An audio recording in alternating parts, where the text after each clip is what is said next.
votre attention. Amen. Parce que parfois, c'est pas toujours facile. Donc, voilà, ça fait plaisir de vous voir. Vous avez choisi d'être ici. Et on va prendre les moments ensemble pour partager la parole de Dieu. Si vous avez une Bible, nous serons dans 1 Pierre chapitre 1, dans les versets 13 à 19. Alors depuis un moment, on est en train de voir cette idée de renouveler nos esprits, de renouveler nos intelligences, de ne pas rester au niveau de l'intelligence d'esprit là où j'étais hier ou la semaine dernière, mais d'être en train d'apprendre. Donc on a vu des sujets très importants, des sujets capitaux qui sont censés être vraiment dans nos esprits faciles à expliquer, à comprendre, à dire aux gens. Donc on a vu déjà que Dieu existe. Il n'est pas juste une idée qu'on a du mal à exprimer, mais Dieu existe, il nous communique. Comment est-ce qu'il nous communique? Il nous communique à travers son message, ses porte-paroles, surtout la parole de Dieu, la parole puissante et vivante de la parole de Dieu. Et depuis plusieurs semaines, on est en train de voir la notion qu'on est perdu. L'humanité est brisée et maudite dans le péché. Et il nous faut la rédemption. Il faut être racheté de cette position d'être perdu. Et donc, on est en train de voir cette notion d'avoir ce renouvellement de l'intelligence. Pas n'importe quel comment renouvellement et pas par n'importe qui. Parce que tout le monde est un expert. Les gens vont vous dire comment régler vos problèmes, diriger vos vies. Il y a beaucoup d'experts. Mais nous, on veut que ça vienne de la Bible, de la parole de Dieu. Nous tirons cette idée de la parole de Dieu, écrite par l'apôtre Paul en Romains 12, 1 et 2. C'est vraiment notre thème cette année, d'être renouvelé par l'Esprit, par la volonté et la parole de Dieu. Ironiquement, dans notre passage aujourd'hui, nous verrons des idées, des thèmes, des exhortations similaires de la part de son collègue l'apôtre Pierre. Je disais hier à Amy, ce qu'on va voir aujourd'hui en 1 Pierre 13 à 19, c'est presque un passage parallèle de Pierre comparé à ce que Paul a écrit à Romains 12, 1 et 2. Et vous allez voir des parallèles. Que ce soit Paul ou l'apôtre Pierre, leur désir c'était de voir l'Église de Jésus-Christ avance et de grandir pour des bonnes raisons. Avez-vous pensé récemment pourquoi on est censé grandir, avancer et briller pour Jésus-Christ tout au long de nos vies? Pourquoi on est censé faire ces choses, grandir, avancer et briller pour Jésus? L'autre jour, Kane, notre jeune fils de 10 ans, nous a posé une question assez profonde pour un gamin de 10 ans. Il a dit, pour ceux qui sont sauvés, pour ceux qui savent que le ciel les attend, peuvent-ils donner fin à leur vie pour aller au ciel direct? Alors, n'ayez pas peur, il ne pense pas au suicide, mais je trouvais ça une question assez importante, profonde pour un gamin, parce qu'il dit, si quelqu'un sait bien qu'il va au ciel, il pourrait quand même éviter certains problèmes, certaines choses pénibles, j'espère pas certaines personnes, mais c'était intéressant. Donc, ça a ouvert une belle discussion de ce qu'on va voir aujourd'hui. Le pourquoi et qu'est-ce qu'on est censé faire avec le don de la rédemption et du salut. Ces dernières semaines, nous considérons la rédemption de Dieu. Cette compréhension que l'humanité, chacun de nous, est née maudite dans le péché. Mais Dieu, voulant qu'aucun périsse, a envoyé son Fils Jésus à la croix pour prendre notre châtiment, notre malédiction sur lui, afin que nous ayons accès à cette rédemption, accès à ce salut. Et on a vu ça la semaine dernière. Si vous avez raté la prédication de la semaine dernière, c'était magnifique de voir que Jésus a pris notre malédiction. Il a pris notre châtiment. Ça, Tout à l'heure, on a posé la question, c'est quoi l'amour de Dieu? Voici un facet de l'amour de Dieu. Jésus a pris notre malédiction sur la croix. On parle souvent ici du salut, son importance, sa nécessité. Nous avons aussi constaté que parfois, si pas souvent, des gens présentent le salut en tant que sortie de secours, ou c'est tout simplement un billet au ciel, comme Cain voyait. C'est peut-être un billet au ciel, donc on peut éviter certaines choses. D'autres vont dire, oui, le salut, c'est tu peux éviter l'enfer. Ce n'est pas tort, on n'a pas tort de dire ça. Mais le salut est bien plus qu'un billet au ciel. C'est bien plus que une façon d'éviter l'enfer. Un des problèmes avec cette approche, c'est que la personne ne comprend pas l'importance de... Alors, quel était les mots que j'utilisais tout à l'heure? De grandir, d'avancer et de briller pour Jésus. Si j'accepte le salut comme un billet, je peut-être penserai pas à la notion de grandir, d'avancer, de briller pour Jésus. Nos versets aujourd'hui nous donnent un passage qui expliquera qu'une personne qui reçoit le salut aura ensuite des vérités à comprendre et des responsabilités à accomplir. Ou, comme notre frère Antoine dit souvent, d'appliquer ce que j'ai appris. Il faut appliquer. D'après tout, la rédemption, le salut implique que quelqu'un a reçu une nouvelle naissance spirituelle. Et qu'est-ce qu'un bébé est censé faire? Grandir. Un bébé doit grandir. C'est un nouveau-né tout mignon, magnifique à voir. Tout le monde aime un bébé. Il y a 52 ans, il y avait un nouveau-né dans le monde, tout mignon. Il y a 22 ans, il y avait un nouveau-né dans le monde aujourd'hui, tout mignonne, cette créature. Mais on ne reste pas dans ce stade. Il faut grandir. Un enfant adoptif de Dieu aura toute une vie de décider, d'agir, de prendre des pas pour passer des étapes afin de devenir plus comme Jésus. On est censé le faire, pas pour impressionner qui que ce soit. Je ne veux pas que vous grandissiez dans la foi pour impressionner, pour dire, m'as-tu vu? C'est pas le but. C'est pas pour gagner des points au ciel, pas vérifier qu'on va au ciel.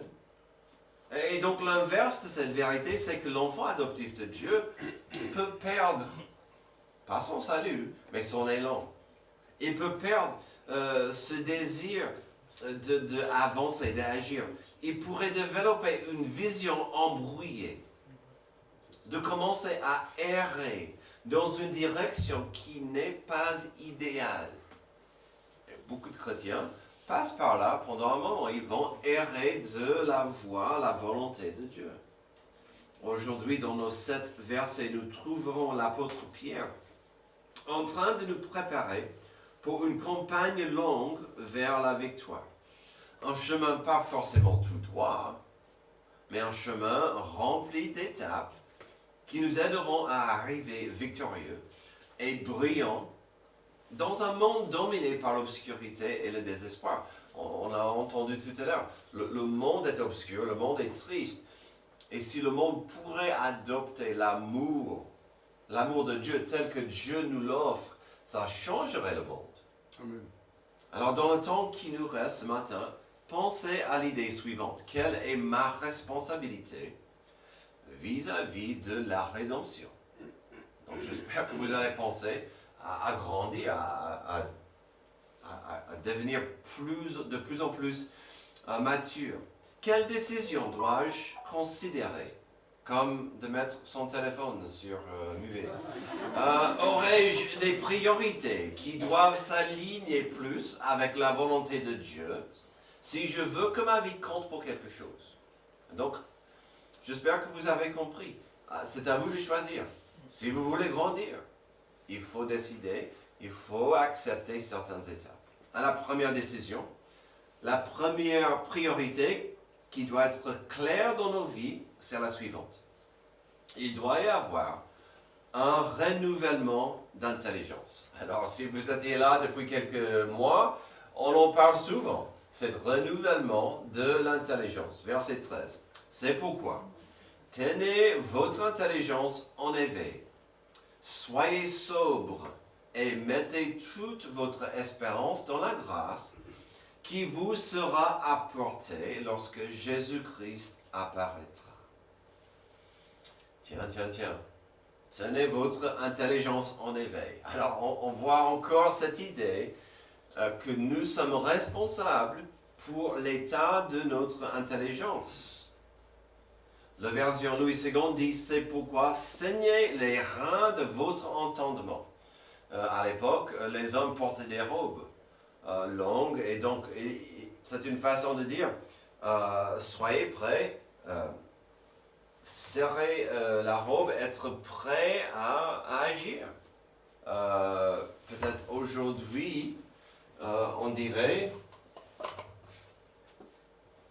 d'être prêt à agir. Il faut quand même soyez prêt à agir. C'est quoi le verbe que je cherche ici? Oui, tu sais. Se retrousser les manches. Se retrousser les manches, voilà. Pourquoi? Parce que, qui sait?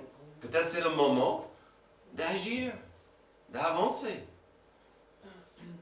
Donc c'est une ancienne phrase qui pour dire soyez prêt à agir, pour être prêt à sauter au besoin. L'implication était claire, c'est clair dans le verset, avec votre intelligence, avec votre esprit, soyez prêts à foncer, à agir, à réfléchir, à décider correctement. C'est pourquoi, verset 13, tenez votre intelligence en éveil. J'espère que je n'ai pas besoin de vous dire combien ce verset est proche de notre thème de l'année en Romains 12, 2. Ne vous conformez pas au monde actuel, mais soyez transformés par le renouvellement de l'intelligence, afin de discerner quelle est la volonté de Dieu, ce qui est bon, agréable et parfait. Les grands esprits se rencontrent et Pierre et Paul sont ensemble ici. Tenez votre intelligence, tenez votre esprit en éveil. Ça nous rappelle que l'enfant adoptif de Dieu peut exister dans un esprit d'habitude et d'automatisme. Oui, je connais les 10 commandements et je les suis plus ou moins. Je prie avant de manger, je prie avant de me coucher, je lis ma Bible assez souvent. J'y vais même à l'église 3 fois au moins par mois. Oui, mais est-ce que votre esprit est en train de grandir à travers ces actions? Il y a les habitudes qui peuvent s'installer.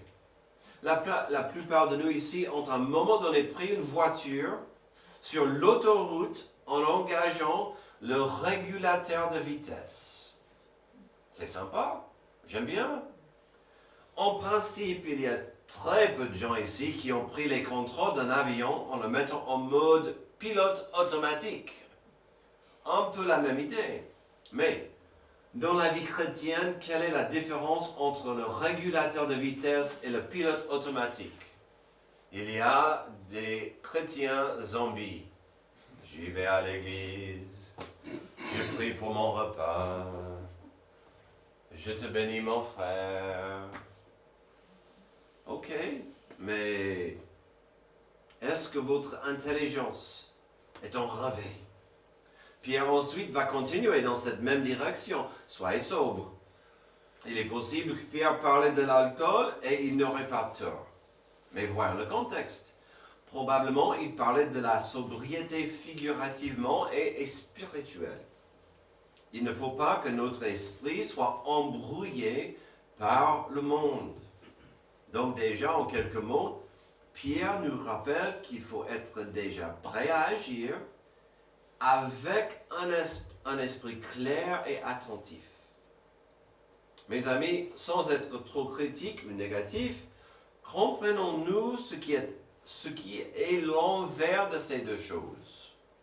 Une vie trop à l'aise, même paresseuse, et un esprit embrumé et distrait par des trésors du monde.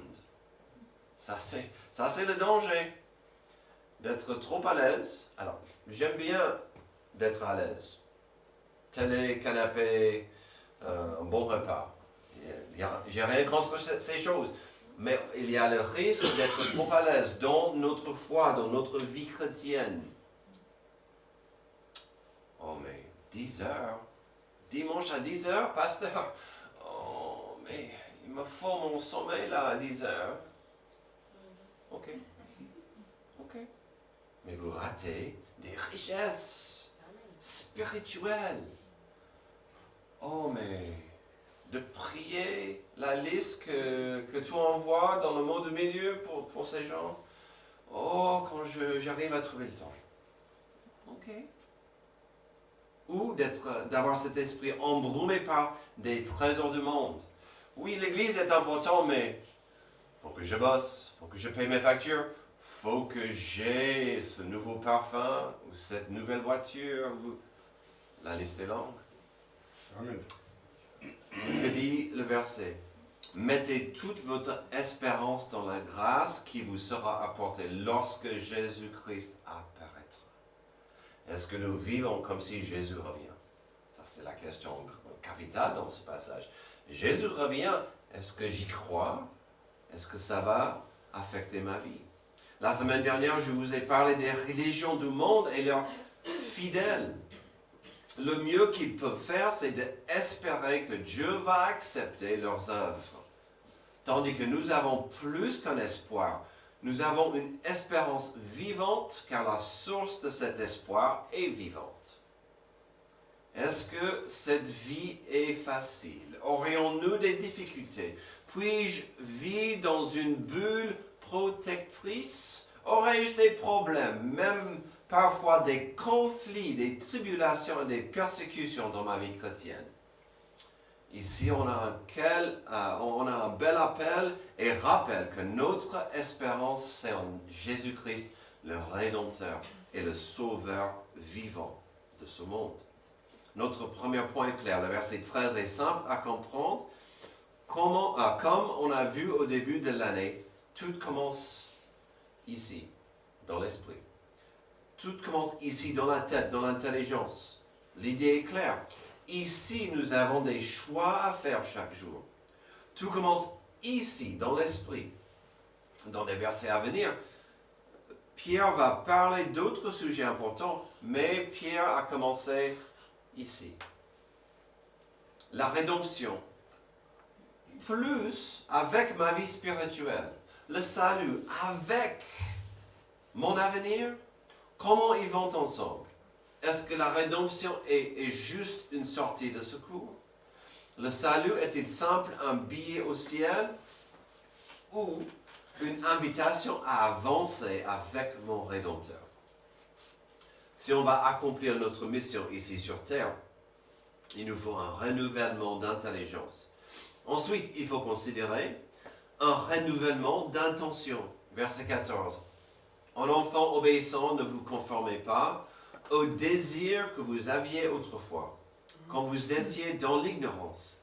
Au contraire, puisque celui qui vous a appelé est saint, vous aussi soyez saints dans toute votre conduite. En effet, il est écrit, vous serez saints, car moi, je suis saint. Avant d'aller plus loin, avant de voir ce que Pierre avait à dire sur nos intentions, faisons un rappel du mot intention. L'intention, l'envie ou la résolution prise par une personne d'agir et d'atteindre un ou des objectifs fixés à l'avance. Il parle des œuvres. Vos intentions. Qu'est-ce que vous désiriez faire? Donc, selon ce point, on va devoir réévaluer réorganiser, réorienter nos intentions. Pourquoi on dirait cela? Regardez ce que Pierre exprime et explique. Il commence avec l'obéissance. Enfants obéissants. Vous êtes prêts? L'obéissance n'est pas un gros mot. Ah, les enfants sont montés. L'obéissance n'est pas un gros mot.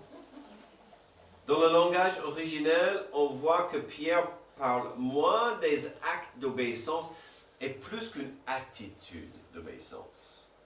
Il disait, vous êtes des enfants qui viennent d'un esprit d'obéissance, puisque vous êtes des enfants de votre Père céleste.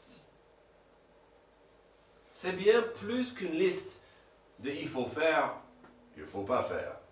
Il faut faire, il ne faut pas faire. Non, c'est plutôt un esprit de vouloir suivre et honorer Dieu. Mais si on va parler des intentions, il faut quand même parler de l'obéissance. Alors, si on va parler de l'obéissance, le sujet forcément devrait tourner autour de la convoitise et nos désirs. Il dit clairement qu'avant la rédemption, avant le salut, avant la nouvelle naissance, on vivait dans l'ignorance. Et quand on vit dans l'ignorance de Dieu, on est tout simple enchaîné, esclave à nos désirs. Parfois, il est frustrant de voir des gens font des choses mauvaises, des actions terribles, la cruauté, des choses très égoïstes. En même temps, je me suis dit, mais mince, ils ne connaissent pas Dieu. Ils sont enchaînés par la convoitise, les désirs de la chair. Enchaînés, esclaves, prisonniers. Quelle personne qui aurait vécu le poids de l'esclavage au péché retournerait à ce joug? Le poids de l'esclavage du péché est lourd, mais selon ce passage, il vient de l'ignorance. Mais la bonne nouvelle, c'est que la personne sauvée, la personne qui a reçu la nouvelle naissance, cette personne qui est maintenant un enfant adoptif de Dieu, n'habite plus dans le passé de sa vie ancienne. C'est pourquoi il doit revenir un petit peu à ce qu'on vient de voir dans notre premier point, par rapport au renouvellement de l'esprit. Car que dit-il au verset 14? Vous suiviez vos désirs, vos convoitises, autrefois par ignorance, mais Dieu soit loué, aujourd'hui vous êtes saints. C'est pourquoi, franchement, le baptême est un acte si important. Ça dit à soi-même, je ne suis plus cette personne qui vit comme je vivais. Ça dit au monde, je ne suis plus cette personne, je veux vivre pour mon Sauveur.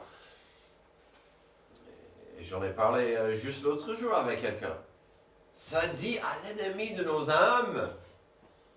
Vous savez, le diable déteste le baptême.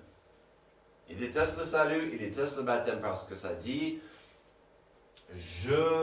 j'appartiens à Dieu, mon Sauveur et mon Seigneur. J'étais cette personne aujourd'hui, je suis saint. Pierre a bien joué avec des contrastes. Vous étiez captifs, maintenant libres. Vous étiez dans l'ignorance et incapables à échapper de vos désirs charnels. Aujourd'hui, vous êtes appelés à être saints. Et comment cet appel nous affecte et touche? Le verset 15, on est très clair. Au contraire, puisque celui qui vous a appelé est saint, vous aussi soyez saints dans toute votre conduite. C'est notre conduite, nos actions, nos intentions. Notre vie de tous les jours, nos témoignages. Notre conduite est tellement importante. Avec un beau témoignage, des gens peuvent être attirés par votre vie. Avec un mauvais témoignage, le monde aura deux choix à faire avec votre conduite. Si votre témoignage est mauvais, le monde va dire, pourrait prendre deux décisions. Si ça c'est un chrétien, ça ne m'intéresse pas. Ils vont se moquer, ou ils vont dire, je ne vois pas la différence. Je ne vois aucune différence. Pourquoi je devrais m'intéresser à Dieu? Ça pourrait vraiment tourner les gens de Dieu.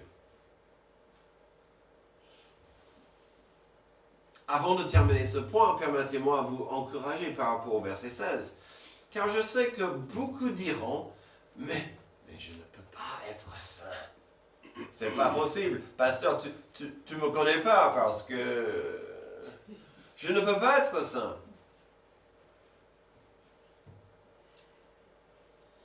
Notre sainteté ne dépend pas de nous, heureusement. La semaine dernière, je vous ai rappelé de la différence entre la justification et la sanctification. La justification, ça arrive quand Dieu nous sauve. On est adopté dans la famille, Dieu nous voit juste et saint. La sanctification, c'est le processus long de devenir plus comme Jésus. Mais Dieu nous voit complètement saint. Ironiquement, un des passages les plus beaux et importants par rapport à notre sainteté parle aussi de notre sanctification. Galates 3:3. Si donc vous êtes ressuscités avec Christ, recherchez les choses d'en haut, où Christ est assis à la droite de Dieu. Attachez-vous aux réalités d'en haut et non à celles qui sont sur la terre. En effet, vous avez connu la mort et votre vie est cachée en Christ, en Dieu. En Christ, notre vie apparaîtra, alors vous apparaîtrez aussi avec lui dans la gloire. Alléluia. Amen. Dieu me voit saint parce qu'il voit son Fils. Ici, le contexte, c'est de devenir plus comme Christ, mais la fondation, c'est que nous sommes en Christ cachés en lui. Est-ce que vous êtes bien cachés en Jésus? Puisque Dieu le Père nous voit en Jésus, nous avons une responsabilité forte de marcher dans la sainteté et de cultiver notre sanctification. Jusqu'ici, nos deux premiers points, nous avons compris l'importance d'un renouvellement de notre intelligence et nos intentions. Si vous voulez, ce qu'on a vu, c'est un renouvellement de notre cœur et notre corps. Ne ratez pas l'importance de cela. Ne présumez pas que certaines de vos pensées ou certaines de vos intentions honorent Dieu. Sinon, on n'aurait pas besoin de parler de la nécessité d'un renouvellement. On peut vite et facilement dériver. Après avoir vu l'importance du renouvellement de l'intelligence et de nos intentions, passons à notre dernier pilier. Finalement, si on va accomplir notre mission ici sur terre, il nous faut une reconnaissance de son identité. Verset 17. Et si c'est comme à un père que vous faites appel à celui qui juge chacun conformément à sa manière d'agir, sans faire de favoritisme, conduisez-vous avec une crainte respectueuse pendant le temps de votre séjour sur la terre. Vous le savez, en effet, ce n'est pas par des choses corruptibles comme l'argent ou l'or que vous avez été rachetés de la manière de vivre dépourvue de sens que vous avez transmise vos ancêtres, mais par le sang précieux de Christ qui s'est sacrifié comme un agneau sans défaut et sans tache. Une reconnaissance de votre identité. Alors, ce n'est pas un secret, je suis un grand fan de la reconnaissance, voire gratitude. Mais là, on va voir l'autre sens du mot. Ici, on va considérer plutôt la reconnaissance de reconnaître votre identité en Dieu. De dire et d'agir comme si j'appartiens à Dieu. Puis ceci est évident, verset 17, parce qu'il fait appel à ce Père céleste. Dieu, est-il votre Père? C'est une bonne question à poser aujourd'hui. Ici, il faut reconnaître que c'est lui le chef, c'est lui le patron, c'est à lui que je me soumets dans l'amour et l'humilité. Nous sommes tous des citoyens d'un royaume ici sur terre. Et ici, Pierre nous implore de vivre une vie sainte, parce qu'on appartient à Dieu.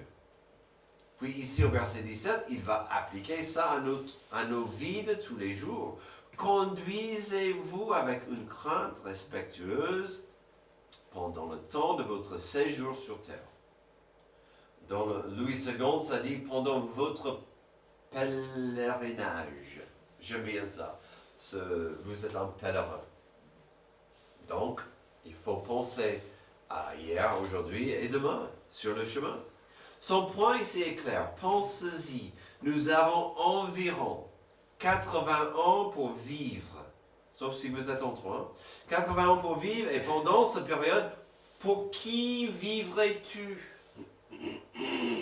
Le verset 17 dit que notre manière de vivre, nos actes, notre témoignage comptent aux yeux de Dieu. Dans ce cas, il vaut mieux vivre avec une crainte respectueuse pendant votre vie pour lui. Depuis quelques semaines, nous sommes globalement dans la rubrique de la rédemption et son importance. Tout à l'heure, au début de la prédication, je vous ai dit ceci. Quelle est ma responsabilité vis-à-vis de la rédemption? Quelle décision dois-je considérer? Aurais-je des priorités qui doivent s'aligner plus avec la volonté de Dieu si je veux que ma vie compte pour quelque chose? Jusqu'ici, nous avons tourné autour de ces idées. Mais maintenant, au verset 18, on verra des idées concrètes liées à la notion de la rédemption. On verra un contraste important de ce qui compte vraiment dans ce monde. Verset 18. Vous le savez en effet, ce n'est pas par des choses corruptibles comme l'argent ou l'or que vous avez été rachetés de la manière de vivre dépourvue de sens que vous avez transmise vos ancêtres. C'est une belle façon, gentiment, de dire la religion compte pas grand-chose. Les traditions de votre famille, de votre culture, compte que dalle. Ici, ce qui compte, c'est quoi? Verset 19. Mais par le sang précieux de Christ, qui s'est sacrifié comme un agneau sans défaut et sans tache. La religion ne compte pas. Ce qui compte, c'est le sang de Jésus qui peut laver nos vies. Alors, y a-t-il ici sur terre des trésors terrestres? Il y en a beaucoup. Puis, la question s'impose. Que vaut un trésor terrestre? Sur terre, énormément. On veut trouver du pétrole, de l'or, de l'argent, du bitcoin. Il y a des trésors. C'est important, entre guillemets.